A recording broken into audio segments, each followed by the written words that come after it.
Chittoor news కు స్వాగతం సుస్వాగతము. ముందుగా మీకు మీ కుటుంబ సభ్యులకు నూతన సంవత్సర శుభాకాంక్షలు. ప్రభుత్వ సలహాదారు మహాసముద్రం జ్ఞానేంద్రరెడ్డిపై ఉప ముఖ్యమంత్రి కళత్తూరు నారాయణ స్వామి వర్గం నేతలు ఆగ్రహం వ్యక్తం చేశారు. ఆదివారం పెనుమూరు వైసీపీ మండల పార్టీ కార్యాలయంలో నిర్వహించిన మీడియా సమావేశంలో ఆయన వర్గం చేస్తున్న సంకుచిత రాజకీయాలపై ధ్వజం ఎత్తారు. జ్ఞానేంద్రరెడ్డి కుటుంబానికే పడవులన్నీ ఇచ్చినా ఆయనకు పదవీదాహం తీరలేదని ఎద్దేవా చేశారు. ఆయన కేబినెట్ హోదా కల పదవిని అనుభవిస్తున్నారని అన్నారు. ఆయన అన్న కుమారుడు దయాసాగర్ రెడ్డి జిల్లా ప్రధాన కార్యదర్శి, ఆయన దాయాది భార్య హేమలత ఎంపీపీగా ఉన్నారని తెలిపారు. ఆయన సూచన మేరకే దొరస్వామి యాదవ్ను జెడ్పీటీసీ చేశామని చెప్పారు. ఆయన కుటుంబ సభ్యులకే కాంట్రాక్టులు అన్నీ ఇస్తున్నారని అన్నారు. అయితే ఆయన బంధువు ఎంపీపీ భర్త సురేష్ రెడ్డిని కన్వీనర్గా తొలగించినందుకే కక్ష కట్టారని ఆరోపించారు. మార్కెట్ కమిటీ చైర్మన్ బండి కమలాకర్ రెడ్డి మాట్లాడుతూ పార్టీకి వెన్నుపోటు పొడుస్తున్న జ్ఞానేంద్ర వర్గం మీద క్రమశిక్షణ చర్యలు తీసుకోవాలని డిమాండ్ చేశారు. నారాయణ స్వామికి టికెట్టు రాకుంటే తాను ఆత్మహత్య చేసుకుంటానని సవాలు విసిరారు. సాతంబాకం ఎంపీటీసీ యశోదారెడ్డి మాట్లాడుతూ అసమ్మతి నేతలకు దమ్ముంటే పార్టీకి రాజీనామా చేయాలని సవాలు చేశారు. రాజేష్ టికెట్టు కోసం తన పిన్నమ్మ కుతూహలమ్మకు ద్రోహం చేసిన వారితో చేతులు కలపడం నీతిబాహ్య చర్య అన్నారు.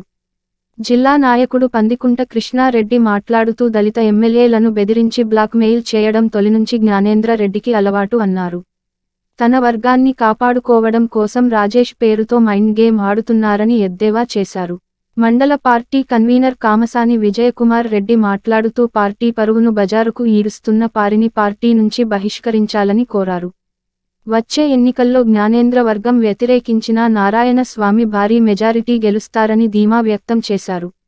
ఈ సమావేశంలో మాజీ market committee chairman Madhusudana Reddy, దూది మోహన్ తదితరులు పాల్గొన్నారు. ఈ వీడియో మీకు నచ్చితే లైక్ చేయండి, 10 మందికి షేర్ చేయండి. ఈ ఛానల్ను సబ్స్క్రైబ్ చేయడం మరవద్దు. ధన్యవాదాలు. కుటుంబంలో అతున్నారు, వీళ్ళు బ్యానర్లు పెట్టుకున్నారు. మీ ప్రోటోకాల్ తెలుసుకోండి, ప్రోటోకాల్ అంటారు కదా. మరి జగన్మోహన్ రెడ్డి, రాజశేఖర రెడ్డి, నారాయణ ఫోటోలు పెట్టారా? వాళ్ళ ఫోటోలు లేకుండా బ్యానర్లు పెడుతున్నారు. నిన్న వంగుడు రంగా కేక్ కట్ చేస్తారు. వంగుడు రంగా ఏ పార్టీ? వంగుడు రంగా బస్ స్టాండ్ బలంగా బ్యానర్లు కేక్ కట్ చేస్తారు. పవన్ కళ్యాణ్ సినిమా పవన్ కళ్యాణ్ బ్యానర్ కడతారు. చిరంజీవి సినిమా చిరంజీవి బ్యానర్ కడతారు. అసలు మీరు ఏ పార్టీ మీద అసలు పోనీ? మీరు సిప్ సాగండి ప్రజల ముందుకు వచ్చి మీరు పలా పార్టీ అని చెప్పి మీరు జనసేన టీడీపీ ఏదని తెలియట్లేదు మీకు, వైసీపీ అనేసి. ఇక మీకు ఉండేది జనసేన పార్టీ, టీడీపీ ఉండే. ఇప్పుడు ఇంట్లో చూడండి అన్నా, దయచేసి పత్రిక చెప్తాను. ఇది ఇక్కడ జగన్మోహన్ రెడ్డి కానీ జిల్లా అధ్యక్షుడు భరత్ కానీ డెసిషన్ తీసుకొని వీళ్ళు ముఖ్యంగా ఇంకొకసారి ఇలాంటి చర్యలు పాల్పడితే వీళ్ళ పార్టీ నుంచి సస్పెండ్ చేయాలని కోరుతున్నాను. ఖచ్చితంగా వీళ్ళ పార్టీ నుంచి సస్పెండ్ చేయాలా, అదే మా డిమాండ్. అది తెలిసి తెలియకుండా నువ్వు మిడిమిడి జ్ఞానంతో నువ్వేదో పలు చోట్ల పెనుమూరు మండలంలో మొత్తం ప్రచారం ఏమంటే పెద్దిరెడ్డి రామచంద్రారెడ్డి వాళ్ళకి నేను 5 కోట్ల డబ్బు నా పెట్రోల్ బంకు ఇచ్చేసానని. వాళ్ళేం అడక్క తినే వాళ్ళు కాదు, కోట్లు అధిపతులు, పెద్ద పెద్ద కాంట్రాక్టులు, పెద్ద వాళ్ళ రాష్ట్రాలే సాయం చేసే శక్తిలో ఉన్నటువంటి ఒక స్థాయి కలిగిన నాయకులకు నువ్వు ఇచ్చే 5 కోట్లకు నీ పెట్రోల్ బంకు వాళ్ళు ఆశపడటం లేదు. నువ్వేదో టికెట్ వచ్చేసి నువ్వేమి చేసుకోలేదు. పత్రికా మిత్రులు కూడా నేను తెలియజేస్తున్నాను. ఈరోజు జగనన్న, మిథునన్న, పెద్దిరెడ్డి రామచంద్రారెడ్డి గారు పార్టీ పూర్తిగా నారాయణ స్వామి గారికి టికెట్ అనౌన్స్ చేసింది. ఈ పత్రికా ముఖంగా నేను ఇంకో మాట చెప్తున్నాను. ఇదే నారాయణ స్వామి గారికి టికెట్ ఇవ్వకపోతే మీ పత్రికా విలేకరుల ముందరనే నేను ఆత్మహత్య యత్నానికి కూడా సిద్ధపడతానని చెప్పి మరొక్కసారి నేను తెలియజేసుకుంటాను. జగన్మోహన్ రెడ్డి ఎట్లా పోతున్నాడు? ఈ రోజు బుల్లెట్ రైలు కింద స్పీడ్ గా ఆంధ్రప్రదేశ్ రాష్ట్రం పెట్రోల్ బంకు నీ బంకులు కుడుస్తుంది. నామకుండామంటే అన్ని బంకులు కుడుస్తాయి. ఇప్పుడు 3 వేల బంకులు, 4వ బంకు ఇది. గవర్నమెంట్ ఎంక్వైరీ చేసుకోండి. కుతూహలం వరకు మిగతా మేమంతా యువ మనుషులు, మేము ఓటే లేదా? కుతూహలం మేమందరూ పనిచేయడమే. ఆ రోజు 7 సార్లు 6 సార్లు ఎమ్మెల్యే అయిందంటే మేమందరూ పనిచేసి ఎమ్మెల్యే గెలిపించారు మేము గారిని. మరి మా అవసరం నీకు రాలేదా? ఒక్క రోజైనా ఒక్క లీడర్తో నువ్వు పడిపించినావా, మాట్లాడినావా? రండి మాకు సహకరించండి, నేను ఎమ్మెల్యే నిలబడుకుంటున్నాను అని పిలిచావు నువ్వు. అంటే నాగసం వ్యతిరేకంగా మాకు లోకల్ లీడర్లు ఎవరు కలుపుకోకుండా కేవలం మహాసముద్ర కుటుంబం ఓటేని పనిచేస్తే నువ్వు ఎమ్మెల్యే అయిపోతామనుకుంటాను. నువ్వు నీ కళ, నీ జీవితాన్ని కాలేవు.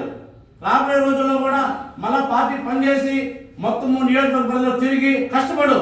జగన్ ఆశిస్తుంటే ఇంకో 15 ఎమ్మెల్యే అవుతావు. ఈ మాత్రం కుటుంబాన్ని నమ్ముకోతే ఎప్పుడు నువ్వు ఎమ్మెల్యే కాలేవు. దయచేసి ప్రజలందరూ గమనించాలా, గమనిస్తున్నారు కూడా. ఈ మహాసముద్ర కుటుంబం కనుక ఏ రెడ్లు లేము, ఎవరు లేరు, వాళ్ళ మాట వినే పరిస్థితి ఎవరు లేము. ఖచ్చితంగా నారాయణ స్వామి గారు బీఫామ్ ఇచ్చారు కదా, మీకు రిజైన్ చేసేయండి అందరూ. మా నారాయణ స్వామి ఇచ్చిన పదవులకు ఎంపీటీసీకి బీఫామ్ ఇచ్చిన అందరూ కూడా రిజైన్ చేయండి. మీరు అంటున్న నాకు బీఫామ్ మీరు ఇచ్చారంటారండి, నాకు మినిస్టర్ గారు ఇస్తే మీరు ఇచ్చారు, నేనే రిజైన్ చేస్తాను. అంటే ఎవరు బలపడి వాళ్ళు తెలుసుకుందాము, గెలుద్దాము. మీరు నెక్స్ట్ రాజీనామా చేసి మీరు కానీ గెలిస్తే మేమందరూ కూడా రాజకీయం వదిలేసి మేము వెళ్ళిపోతాం. రండి మీ బలపడి చూపించండి, అదే మేము వస్తాం. ఎవరు బలపడి వాళ్ళు తెలుసుకుందాం. ఈ రోజు గొప్పగా మండలం డెవలప్ అవుతుందంటే అది మన నారాయణ స్వామి ఉన్న వాళ్ళే. ప్రతి ఒక్క చోట అందరూ పేదవారు బాగుపడుతున్నారంటే నారాయణ స్వామి ఉన్న వాళ్ళే. అందరూ ధైర్యంగా కార్యకర్తలు ఉత్సాహంగా పార్టీకి పనిచేస్తున్నారంటే నారాయణ స్వామి ఉన్న వాళ్ళే. ఇవన్నీ జరుగుతా ఉంటే మీరు చూసి తట్టుకోలేక బానిసత్వం పోతా ఉంది. అందరూ కూడా మన కాళ్ళ దగ్గరకు రాలేదని మీ ఇష్టానికి మీరు పాటుపడుతున్నారు. మరొకసారి హెచ్చరిస్తున్నాం, పార్టీకి వెన్నుపోటు పడిచేటుంటే దయచేసి పార్టీ వదిలి వెళ్ళిపోండి. అంతేకాని పార్టీలో ఉంటూ